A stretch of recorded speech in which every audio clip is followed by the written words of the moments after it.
قل هذه سبيلي أدعو إلى الله على بصيرة أنا ومن اتبعني وسبحان الله وما أنا من المشركين.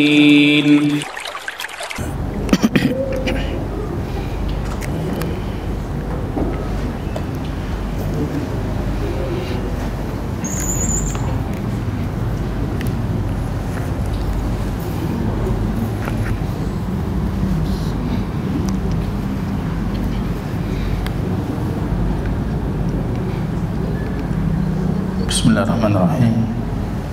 Assalamualaikum warahmatullahi wabarakatuh. Alhamdulillahirabbil alamin. Wal 'aqibatu lil muttaqin fala 'udwana illa 'alal zalimin. Asyhadu an la ilaha illallah wahdahu rabbi la syarika lahu wa asyhadu anna Muhammadan abduhu wa rasuluhu safiyuhu min khalqihi wa khaliluhu Muhammadin sallallahu alaihi wasallam wa ala alihi wa sahbihi al-kiram. Ma'asyiral muslimin rahimani wa rahimakumullah tabaraka wa ta'ala. Dengan izin Allah, pada malam yang penuh keberkahan ini, Bapak Ibu jamaah kaum muslimin, kita Allah mudahkan kembali mengkaji hadis-hadis baginda Rasul sallallahu alaihi wasallam yang sudah terhimpun di dalam kitab Umdatul Ahkam, pilar pokok dasar hukum-hukum syar'i berdasarkan hadis-hadis baginda Rasulullah yang disahihkan oleh Imam Al-Bukhari dan Imam Muslim rahimahullah. Salawat dan salam kita doakan kepada Allah agar tercurahkan kepada baginda Rasul sallallahu alaihi wasallam, yang tidak ada kesempurnaan petunjuk jamaah kaum muslimin kecuali hanya dengan mengikuti petunjuknya baginda Rasul sallallahu alaihi wasallam. Bersama kita kali ini, setelah 3 pertemuan kita mengulang kaji hadis Umar ibn al-Khattab tentang niat, karena ini judul temanya itu Kitab Taharah, kitab bersuci. Tentunya sebelum kita memulai bersuci fisik, terlebih dahulu para ulama kita menasihati untuk mensucikan hati kita, sehingga apapun ibadah yang kita lakukan itu ikhlas karena Allah. Di pertemuan kali ini jamaah kaum muslimin, kita ingin langsung memasuki hadis kedua dari hadis kitab Umdatul Ahkam. Kali ini bersama kita perawi hadis Al-Imam Amirul Mukminin fil hadis, pemimpinnya orang mukmin dalam hadis baginda Rasul sallallahu alaihi wasallam, Al-Imam Abu Hurairah radhiyallahu taala an. Abu Hurairah ini jamaah kaum muslimin sosok yang patut kita teladani. Masuk Islam tahun 7 Hijriah, Amul Khaybar, tahun Khaybar. Bersama baginda Rasul kurang dari 4 tahun. Tapi meriwayatkan dari baginda Rasul sallallahu alaihi wasallam 5364 hadis. Istri baginda Rasul Aisyah cuma 3000 sekian hadis. Nomor 1. Akhirnya di sini kita belajar jamaah kaum muslimin. Kadang-kala tidak penting berapa lama anda menuntut ilmu, tapi yang paling penting itu kiban tertuntut ilmu. Bagaimana anda belajar itu?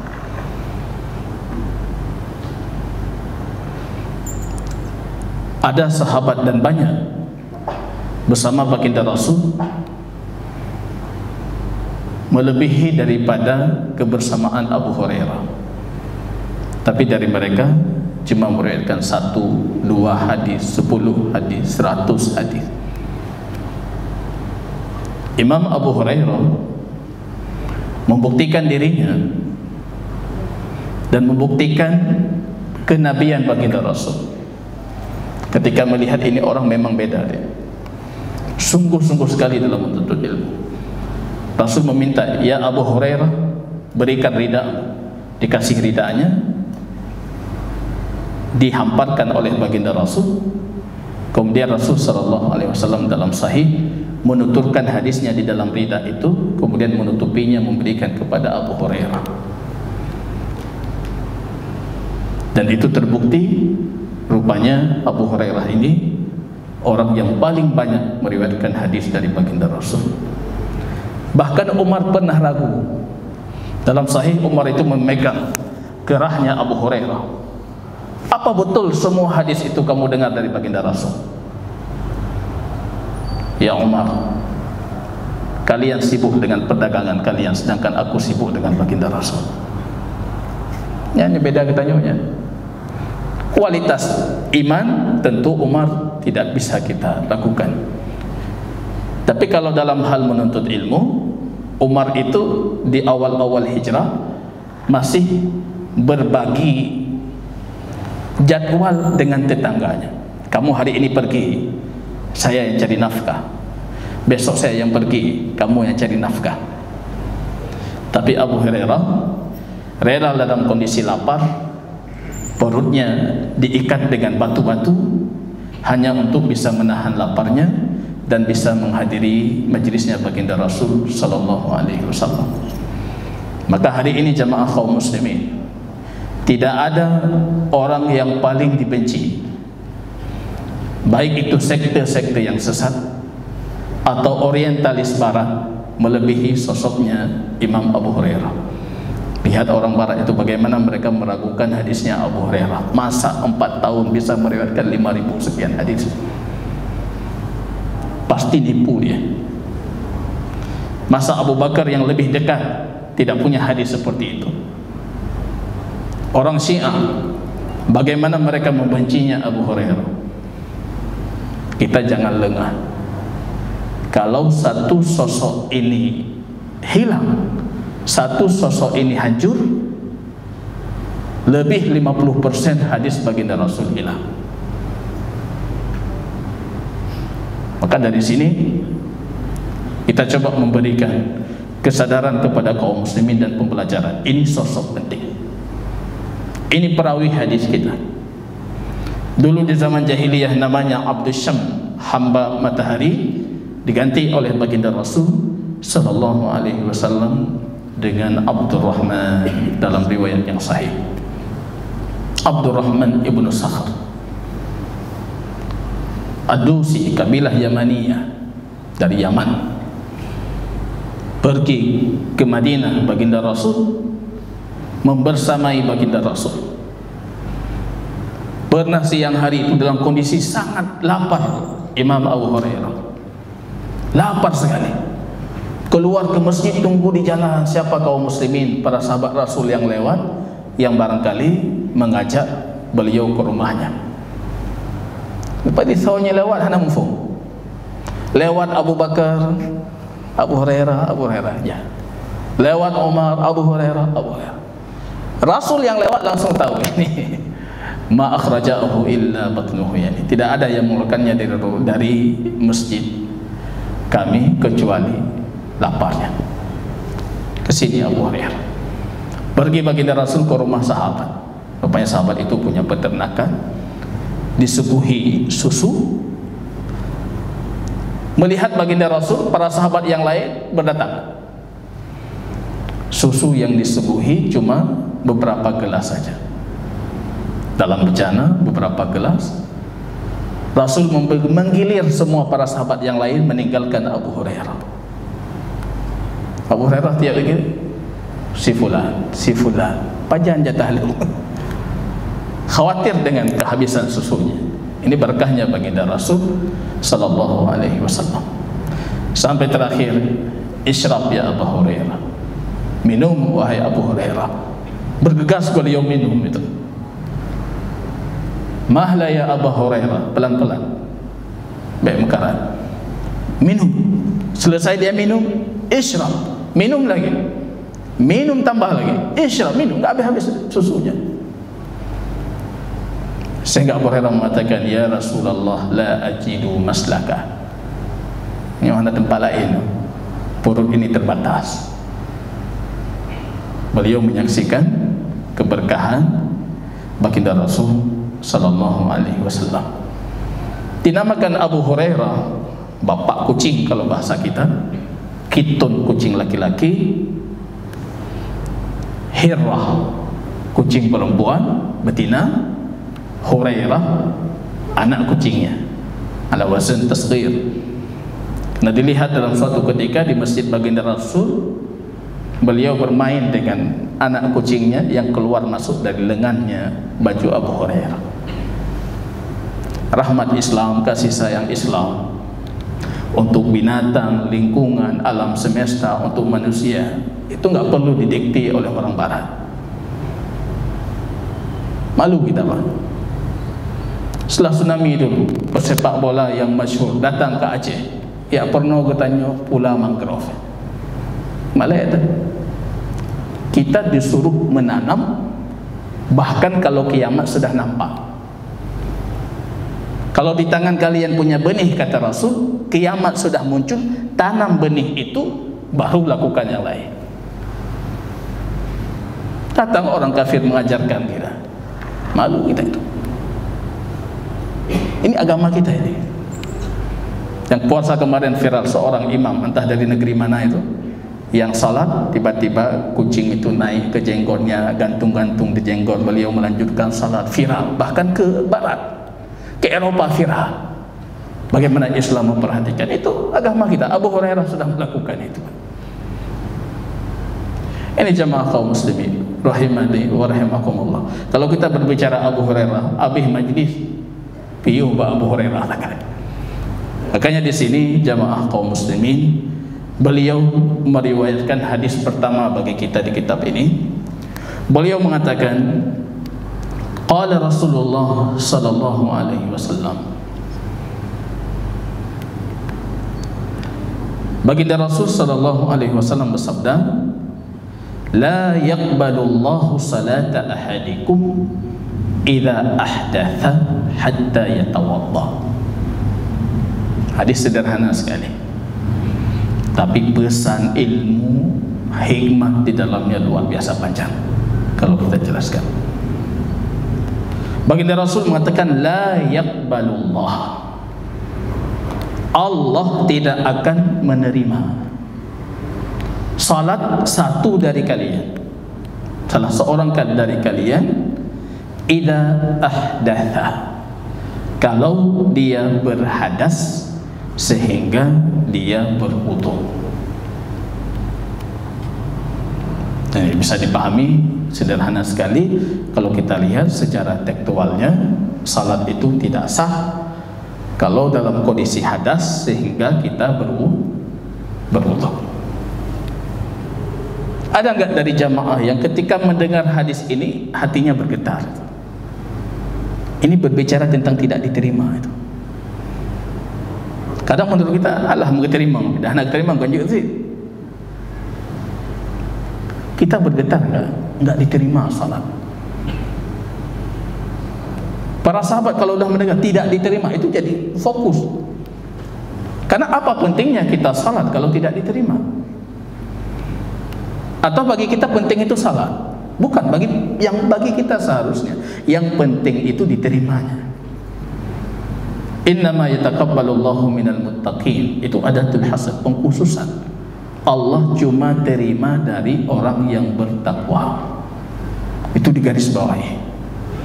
Maka Ibnu Umar mengatakan, ya laitani, alangkah sesungguhnya aku bermohon kalau satu salatku diterima, maka Allah wafatkan aku setelah salat itu.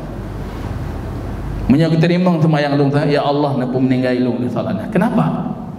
Karena Allah cuma menerima dari orang yang bertakwa. Kalau Allah terima salatku tadi, berarti aku orang yang bertakwa.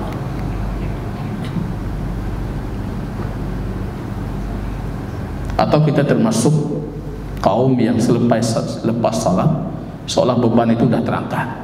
Kaglah gitu. Anak mangat dapat jawabannya kalau boleh semayang. Boleh semayang, dumpuh mangaglah jadi. Padahal kita belum tahu salat kita diterima atau tidak itu. Maka seharusnya hadis seperti ini hadis yang besar bagi kita. Allah tidak menerima, besar itu. Karena banyak yang salat, kami musallin la yajidu min salati illa usyur, yang dia dapat pahala cuma 1/10, 1/8, 1/6, dan banyak yang tidak sama sekali. Ini tidak diterima. Allah tidak menerima, itu penafian. Lebih kuat dibandingkan dilarang. Ini dalam ilmu linguistik seperti itu. Kamu jangan salat dalam kondisi hadas sehingga berwudu, itu larangan. Larangan itu belum jelas dinafikan. Kalau saya lakukan sah atau tidak itu belum jelas. Tapi kalau menggunakan lam penafian, la yaqbalullah, Allah tidak terima, itu berarti memang tidak sah, enggak diragukan lagi. Maka ini lebih keras dibandingkan larangan. Banyak sekali hadis Allah tidak menerima salat. La man ata arrafan, siapa yang mendatangi dukun, jabat dukun, fasa'alahu, dia bertanya, ini cuma bertanya ya, la yaqbalullah salatuhu 40 yawma aw laylah, Allah tidak terima salatnya 40 malam atau hari. Nyanjak tanya mata, itu cuma bertanya, belum membenarkan. Kalau angguk, kalau angguk apa? Man ata arrafan fasa'alahu fasaddaqahu, dan dia membenarkan, datang ke dukun bertanya kemudian membenarkan, ataupun melakukan sesuai arahannya, dia sudah keluar dari agamanya baginda Rasul. Nah, itu bahaya. Cuma kalau maksiat segalanya akan nampak ringan, tapi kalau kesyirikan sedikit pun walaupun nampak ringan itu besar, itu pengguguran. La in asyrakta ya Muhammad, kalau kamu syirik wahai Muhammad, la yahbatanna amal, semua amalmu itu hilang. Biar jawab dukun, jangan kita umat bertauhid, jangan.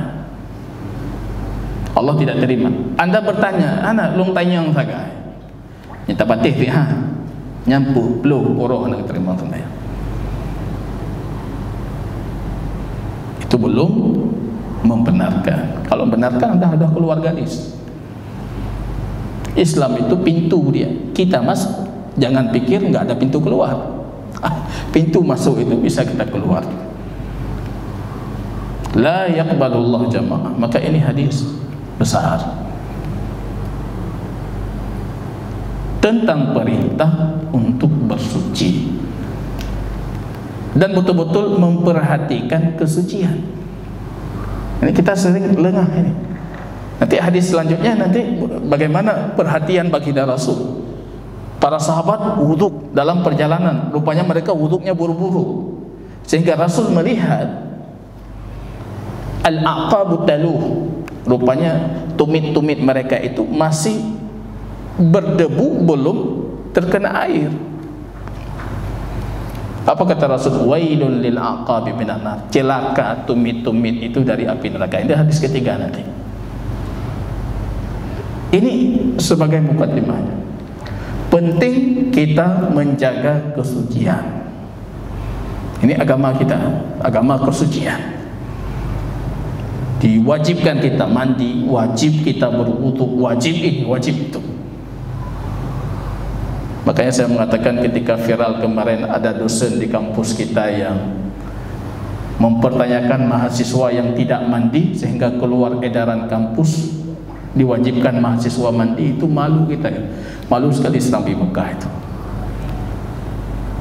Daerah yang menerapkan syariat Islam, mahasiswanya harus dikeluarkan surat keputusan supaya mereka mandi sebelum berjumpa dengan dosen. Kembali pada perlu syariat. Agama kita ini agama taharah, agama kesucian. Wasiyabaka fatahhir, itu ayat berapa itu? Perintah keempat dalam Islam.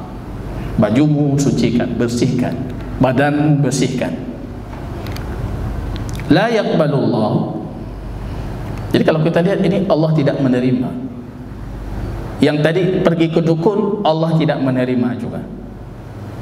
Al-abdul abid, dalam hadis yang lain, hamba sahaya, budak yang lari dari tuannya, Allah tidak menerima. Itu banyak sekali hadis-hadis yang menyebutkan tentang tidak diterima salat. Bagaimana cara kita membedakan? Ini penting jemaah. Tidak diterima karena tidak sah, atau tidak diterima sah tapi tidak berpahala. Karena ini konteks hadisnya beda-beda dia. Kita melihat kalau alasan tidak diterima itu berkaitan dengan sebab salat, berarti itu tidak diterima, artinya tidak sah. Kalau tidak berkaitan, berarti itu salatnya diterima tapi tidak berpahala. Nah, ini harus kita bedakan. Sihir dengan salat ada hubungan? Tidak ada hubungan. Berarti maksudnya apa? Salatnya sah tapi pahala tidak. Artinya dia tidak perlu mengulangi salat. Yang hendak diterima 40 huruf, saya ulangi salat. Tidak, Anda tidak diminta mengulangi salat. Salat Anda sudah sah, cuma Anda tidak berpahala. Bersuci dengan salat ada keterkaitan? Ada. Berarti ini tidak sah. Ulangi. Ini cara kita membedakan bagaimana kalau redaksinya Allah tidak menerima. La yaqbalullahu salata ahadikum. Ini kalau kita lihat dari sisi linguistik terlebih dahulu, salata mudhaf, ahadi mudhaf, kum mudhaf ilaih, mudhaf mufrad, mudhaf umum, ahadi mufrad, mudhaf umum. Artinya ini segala bentuk keumuman salat dan siapapun yang melakukan. Allah tidak terima apapun bentuk salat kalian. Artinya masuk semua ini. Salat jenazah, salat masuk. Tawaf, Rasul mengatakan tawaful bil baiti salat masuk. Sampai tiba-tiba madhab kita, madhab Syafi'i yang mengatakan salat jenazah tidak perlu bersuci karena enggak ada rukun, ada sujud. Enggak, ini masuk madhab mayoritas para ulama, dan bahkan sudah dinukilkan ijma itu wajib bersuci. Sujud tilawah bukan salat, tidak wajib bersuci. Sujud syukur bukan salat, tidak wajib bersuci. Dari mana kita dapat hukumnya? Dari hadis ini. Salata ahadikum, siapapun kalian, laki-laki kah, perempuan kah, kecil kah, dewasa kah, budak kah, merdeka kah, siapapun kalian, hukumnya wajib bersuci untuk salat. Begitu jemaah kaum muslimin. Nanti kita kecualikan faqidu tahurat, yang tidak punya alat bersuci atau tidak bisa menggunakan alat bersuci. Air enggak bisa, debu enggak bisa. Atau hamilul hadas, orang yang selalu kontinu dalam kondisi hadas, mau tidak mau dia bersuci walaupun hadas keluar, lanjut lagi, tidak ada masalah ya, menutupi kemaluannya.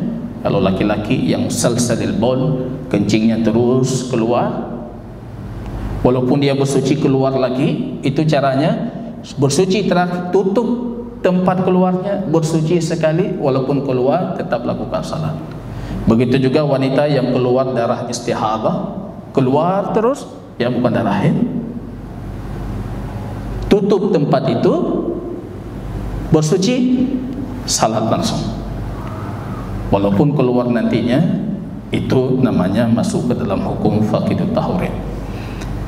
Idza ahdasa, ini jelas sekali hadisnya. Ketika dia berhadas.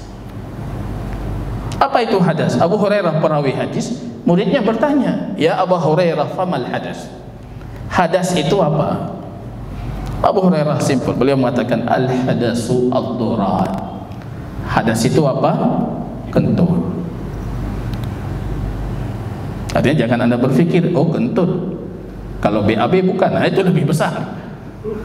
Kentut buang air kecil enggak masuk, itu lebih besar. Enggak, kita bicarakan ini kentut saja itu sudah hadas.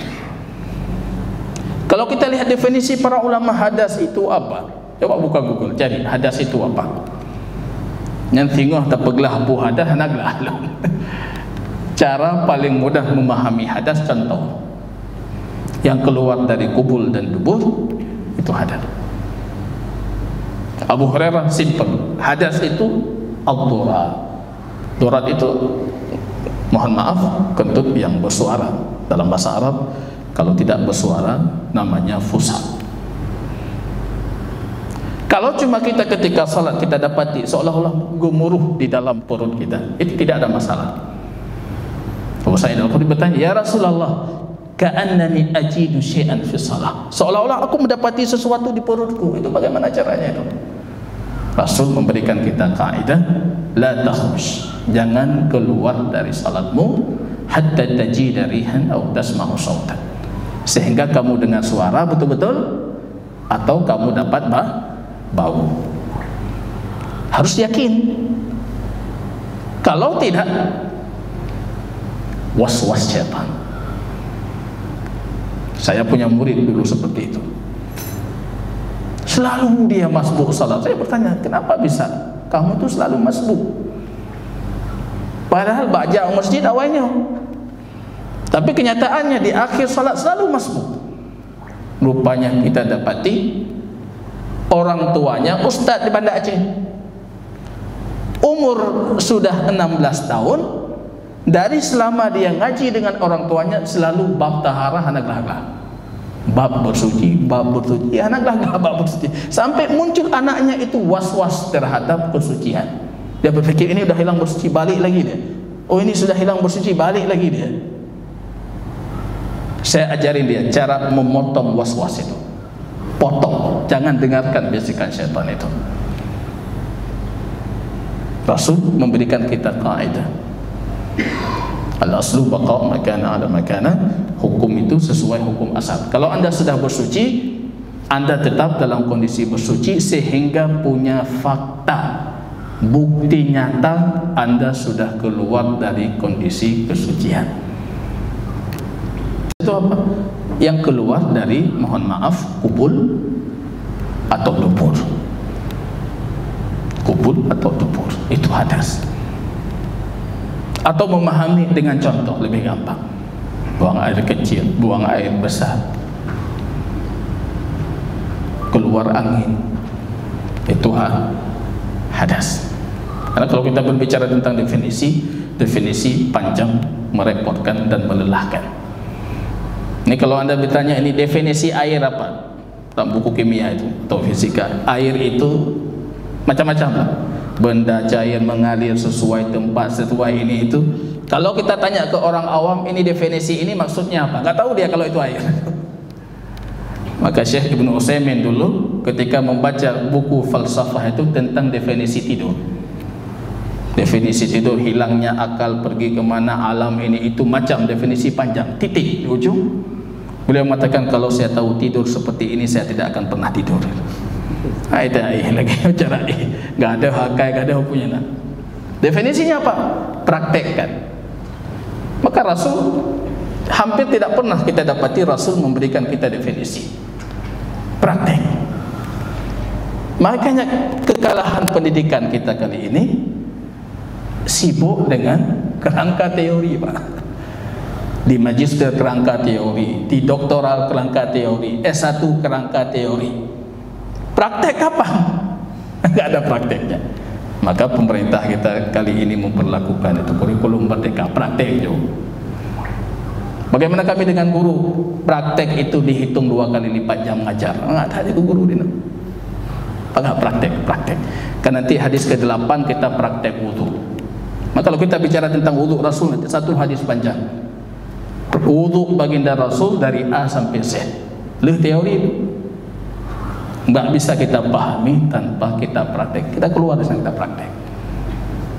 Bagaimana Rasul wudu dengan 1 gelas. Ini kebiasaan baginda Rasul, wudu 1 gelas kecil ini. Itu sunnahnya. Tanya wudu payah putih mesin ulang. 3 orang wudu terkuras air 1 kolam itu. Nah itu mubadir dan diharamkan. Dalam Majmu' Imam An-Nawawi mengatakan, Anda berwudu di tengah sungai, tapi dalam kondisi melebihi dari tuntunan baginda Rasul, maka itu israf yang diharamkan, mubadir yang diharamkan. Padahal lamkrung, airnya kembali lagi ke sungai, tapi itu haram. Apalagi kita seperti ini. Tanyakan itu orang-orang yang bekerja di dinas perairan itu, bagaimana proyeksi ke depan kondisi air di Aceh, di Indonesia secara umumnya. Dalam kondisi berbahaya, udah garis kuning itu, mendekati garis merah itu. Kekhawatiran, kekeringan dan macam-macam. Itu jamaah kaum muslimin rahimani wa rahimakumullah.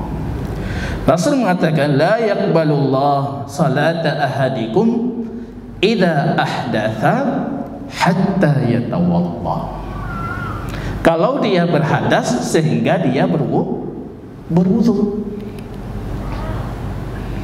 Artinya kewajiban berwudu itu ketika berhadas, bukan untuk setiap salat. Ina orang pegah tip pertama yang harus tak berwudu, yaitu itu sudah menyelisihi ijma' para ulama. Wudu itu bukan karena salat, tapi wudu itu karena hadas. Makanya ketika Fathul Makkah dalam Sahih, baginda Rasul sallallahu alaihi wasallam dengan 1 wudu melakukan banyak salat. Duhur dengan wudu itu, asar dengan wudu itu, maghrib dengan wudu itu, lanjut isya. Umar kaget, ya Rasulullah, lam nahiduka taf'aluhu qablahu qad. Kamu tidak pernah melakukan seperti ini sebelumnya. Aku tak pernah melihat kamu seperti itu. Sengaja aku lakukan wahai Umar, supaya umat tahu. Itu hadisnya sahih, hadisnya jelas. Tapi kita dapati juga ada orang yang mengatakan wudu itu wajib setiap salat. Itu menyelisih ijma', menyelisih hadis, dan menyelisih apa yang kita bacakan dalam hadis ini. Karena dalam hadis ini Rasul mengatakan kalau dia berhadas sehingga dia berwudu. Artinya hukum setelah sehingga menafikan kewajiban kalau sudah dilakukan. Jadi kita pahami secara terbalik. Kalau dia sudah berwudu, maka dia sudah suci dari hadas dan tidak perlu berwudu, kecuali tajdidul wudu yang disunnahkan. Tapi secara kewajiban tidak perlu. Sanggup kita duhur, asar, maghrib, isya 1 kali wudu. Berarti itu posisi kita di masjid itu. Mereka kata jak kedih 3, kata paju 3, kata paju macam-macam, ya. Dibarengi dengan tengut lagi. Al-aina wiqa'us sah, kata Rasul, kedua mata itu penutup dubur. Rupanya yang kontrol, mohon maaf, yang kontrol lubang anus kita, lubang dubur itu mata. Kalau mata ini tertutup, artinya yang kontrolnya sudah hilang. Maka dikhawatirkan keluar sesuatu yang membatalkan wudu. Dalam majlis seperti ini hanya tengok. Kan tengok berarti kan payah wudu lah. Nanti kalau samping yang tepik, tepik pegau je, yang wudu je. Nah, karena ini al-ainan wika usah, dua mata itu penutup dubur. Maka dalam mazhab Syafi'i, kalau duduknya posisi mutamakin amkan, posisi duduk mohon maaf kedua pantatnya itu dalam kondisi betul-betul terjaga dari keluar angin, maka itu tidak membatalkan wudu. Begitu hadisnya jamaah kaum muslimin rahimani wa rahimakumullah. Baginda Rasul sallallahu alaihi wasallam mengatakan, "Idza ahdatsa hatta yatawadda." Ketika dia berhadas sehingga dia berwudu. Jadi wudu itu jangan kita pahami cuma wudu dengan air. Karena kalau bahasa syar'inya, bahasa baginda Rasul, tayamum dengan debu itu juga wudu. As-sa'idul thayyib wudu'ul muslim illam yajidil ma'. As-sa'id, debu yang atas itu, yang suci, itu wudunya orang muslim ketika dia tidak mendapati air. Jadi wudu juga itu. Berarti di sini idza ahdasa, kalau dia berhadas sehingga dia bersuci baik dengan air ataupun dengan debu. Kalau bahasa hadisnya as-sa'id. Sa'id, sa'ada, semua yang di atas itu sa'id. Imam Syafi'i memahami sa'id itu permukaan atas dari tanah yang suci, itulah sa'id. Maka jangan heran jamaah haji yang bermadhab Syafi'i belum berangkat naik pesawat sudah menyimpan debu-debu yang bersih di dalam kantong plastik kecil persiapan di atas pesawat. Jadi noh pemantang lagi. Saya teringat tahun 2011 saya mengisi manasik di Aceh Barat Daya. Saya suruh angkat tangan yang metanoh Cibut Jaro, rupanya hampir setengah lebih itu. Nah Ustaz, Pak bacutnya tak hai berkelam kamu minta tanah. Yang hana metanoh pasti Muhammadiyah. Muhammadiyah. Kalau di sana perti Muhammadiyah hana metanoh. Kalau kita merujuk ke madhab, ini madhab Syafi'i, itu madhab Hambali. Imam Ahmad memahami as-sa'id, apapun yang ada di atas permukaan bumi itu sa'id. Di atas pesawat tepok itulah sa'id, dinding pesawat tepok itulah sa'id. Cuma jamaah yang perti bertanya, Ustaz mengata orangnya lah kok. Kita buka ayatnya, kita tampilkan ayatnya, Al-Maidah ayat ke-6. Li'alla yakuna alaikum haraj, supaya kalian tidak terbebani, maka kalian diperintahkan tayamum. Cuma nak beban nak minta tanah berkelam. Oh, beratam karat Ustaz. Dari baru sebut kamu minta tanah nyokan, tanah ojehkan, punai jam mana kena, punai itu mi ongin macam. Terbebani tanya jemaah. Yang laginya nasa ke kamu madhab Hambali bintang. Oh, nanti li haji Syafi'i lah. Ana masalah ya. Ana masalah. Dua-duanya punya landasan bahasa. Ini bukan ranah yang harus kita berbid'ah-bid'ahan. Kalau bid'ah, jihkan bid'ah. Ini dua-duanya punya dalil yang sahih dan didukung oleh bahasa. Begitu jamaah kaum muslimin rahimani wa rahimakumullah. Di awal Islam, wudu itu sunnah. Ron semayang na wudu jid ana wudu kecil. Akhirnya kata Imam Ibnu Jahmin, sampai akhirnya Allah wajibkan dengan Quran surat Al-Maidah ayat 6. Itu cuma satu ayat dalam Quran tentang perintah wudu. Sabah ayat tak bubut tiura mula-ulang, berulang-ulang. Perintah untuk bersuci ketika kita mendirikan salat. Begitu jemaah kaum muslimin rahimani wa rahimakumullah.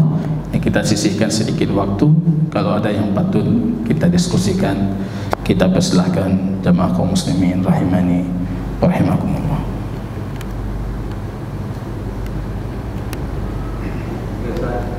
Silakan Pak.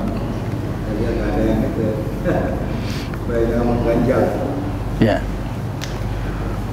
Bersuci dari hadas besar maupun hadas kecil itu.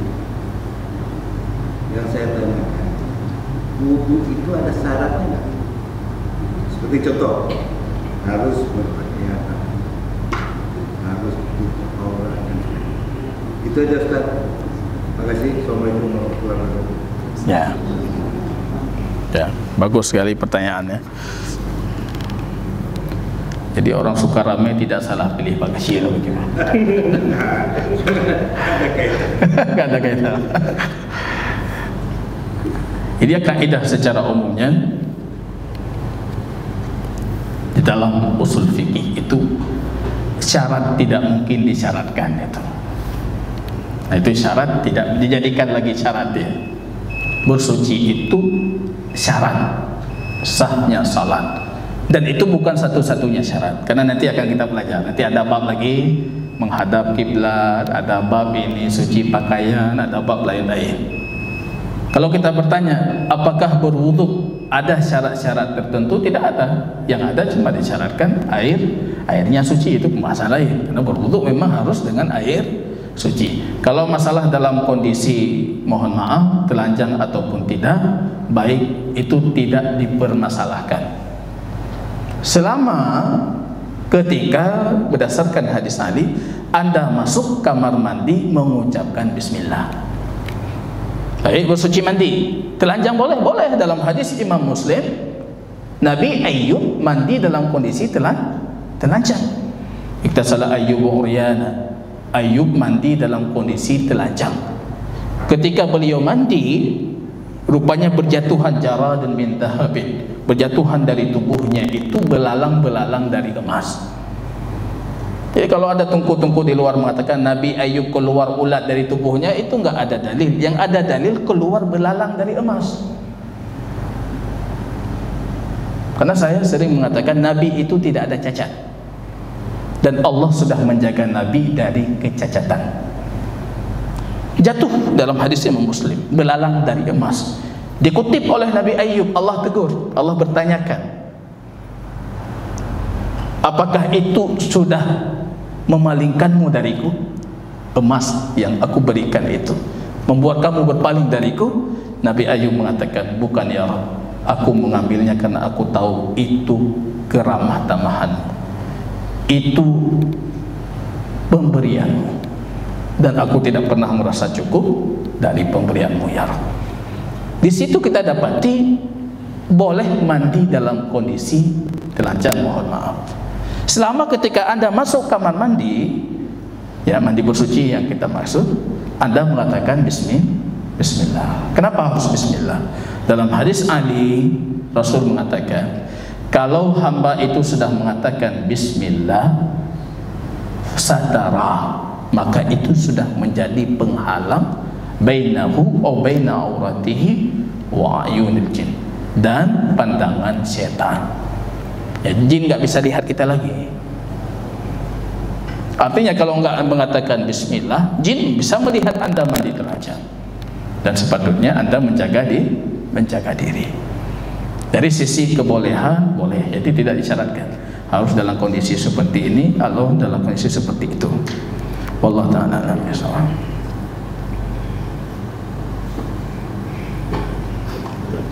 Silakan. Istinja dalam kondisi tidak ada air, Ustaz. Apakah kita tayamum itu bisa menggantikan istinja, Ustaz, membersihkan? Dia nanti ada pembahasan kita, istijmar namanya, menggunakan batu.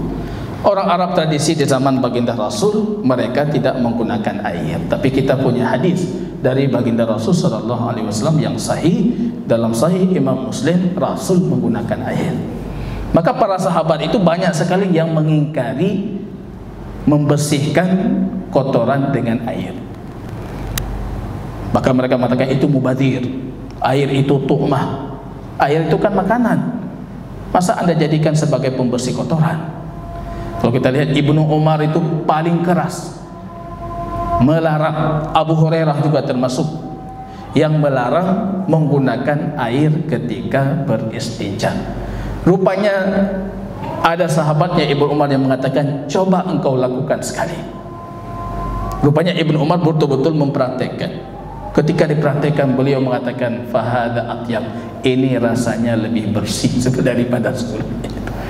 Maka yang terbaik apa? Yang terbaik yang dilakukan oleh penduduk Kuba di zaman baginda Rasul. Maka Allah puji mereka dalam kesucian. Allah yuhibbut tawwabin wal mutatahhirin. Siapa mutatahhirin itu? Penduduk Kuba. Apa yang dilakukan penduduk Kuba?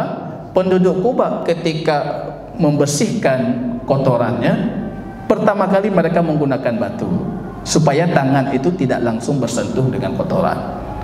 Setelah itu baru menggunakan air supaya sisa-sisanya itu dibersihkan oleh air. Allah puji penduduk Kuba bagaimana mereka menjaga diri mereka dari kenajisan. Ya, artinya ada pembahasan istijmar. Ya, itu boleh dengan syarat-syarat yang tentunya akan kita pelajari nanti hadisnya. Barakallahu fiikum, subhanakallahumma bihamdika asyhadu an la ilaha illa anta astaghfiruka wa atubu ilaik. Assalamualaikum warahmatullahi wabarakatuh.